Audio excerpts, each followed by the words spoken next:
বন্ধুরা, আমি তোমাদের শ্রাবণী। তোমরা সব কেমন আছো? ভালো তো? আমিও ভালো আছি। আজ একটা নতুন রান্না দেখাবো, রেসিপি দারুণ, চিংড়ি মাছ দিয়ে ফুলকপি। ঠান্ডায় খেতে দারুণ লাগে, আর এখন ফুলকপি বিভিন্ন আইটেম তো ভালোই লাগে। যাই হোক, তোমরা প্রথম থেকে শেষ পর্যন্ত দেখো আমি কীভাবে এই রান্নাটা করছি। চিংড়ি মাছ দিয়ে ফুলকপি করার জন্য দেখো, ফুলকপিগুলোকে আমি এই সাইজে করে কেটে নিয়ে ধুয়ে নিয়েছি, সঙ্গে আলু ডুমো ডুমো করে কেটে নিয়েছি, চিংড়ি মাছগুলো ধুয়ে নিয়েছি। এবার নুন হলুদ মাখিয়ে ভাজবো, সঙ্গে একটা মাঝারি সাইজের পেঁয়াজ, আর এখানে আমি আদা, পেঁয়াজ, রসুন আর কাঁচা লঙ্কা বেটে নিয়েছি। ফুলকপি ভাজা করছি, একটু ছাকা তেলেই ফুলকপি ভাজা হচ্ছে। আর এটা চিংড়ি মাছ জন্য বসে আছে, এই দেখো চিংড়ি মাছ চুরি করছে। শোনা, দেখো দেখো দেখো দেখো, চিংড়ি মাছ ভাজলে আর রক্ষে নেই। এই চিংড়ি মাছ ভাজা হয়ে গেছে, এবার ফুলকপিটাকে তুলে নিয়েছি। এবার আমি এর মধ্যে গোটা কটা গরম মশলা, একটা এলাচ, দুটো লবঙ্গ, দারচিনি, তেজপাতা আর গোটা জিরে ফোড়ন দিলাম। এই সাইজের পেঁয়াজ কেটে রেখেছিলাম, সেটা একটু ভেজে নিই, একটু সামান্য লাল করে নিই। তারপরে আলুটা দেবো, হালকা লালচে হয়েছে। এবার এর মধ্যে আমি আলুটা দিয়ে ভাজবো। ডুমো ডুমো করে আলুটা কেটে নিয়েছি, এবার আলুটা একটু ভেজে নিই ভালো করে। আধ ভাজা হয়ে গেছে, এবার নুনটা দিয়ে দিলাম আমি। নুনটা দিয়ে ভালো করে একটু নেড়ে নিই, তারপর বাকি মশলাগুলো পরে দিচ্ছি।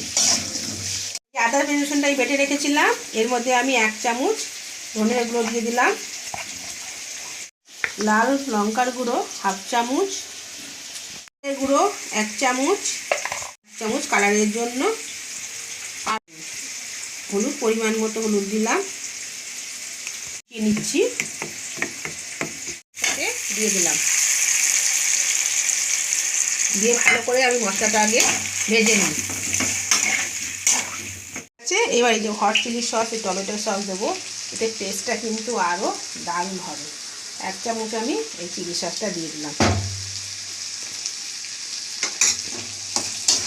এটা কালারটাও যেমন সুন্দর আসবে, আর খেতে কিন্তু দুর্ধর্ষ হবে।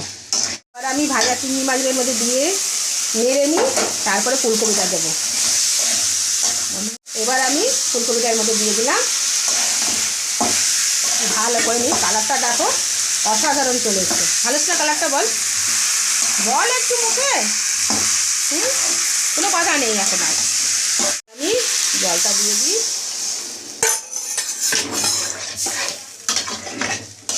দিয়ে আর একটু জল লাগবে, আলুটা সেদ্ধ হবে তো, মাখা মাখা করবো, দিয়ে ঢেকে দিই, ব্যাস।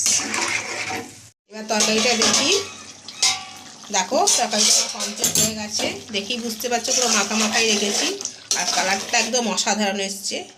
দেখি এই যে আলুটা ভালোই সেদ্ধ হয়ে গেছে। এবার আমি গ্যাসটা নিভিয়ে দেবো, এর উপর দিয়ে ধনে পাতা ছিটিয়ে দিলাম, আর সঙ্গে দেব গরম মশলা, একটু গরম মশলা ছিটিয়ে দিলাম, দিয়ে ভালো করে নেড়ে 2 মিনিটের জন্য ঢাকা দিয়ে রেখে দিই।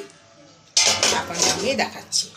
তৈরি হয়ে গেছে আমার আলু দিয়ে, ফুলকপি দিয়ে, চিংড়ি মাছ দিয়ে এই রান্নাটা। কেমন হয়েছে তোমরা দেখলেই বুঝতে পারছো।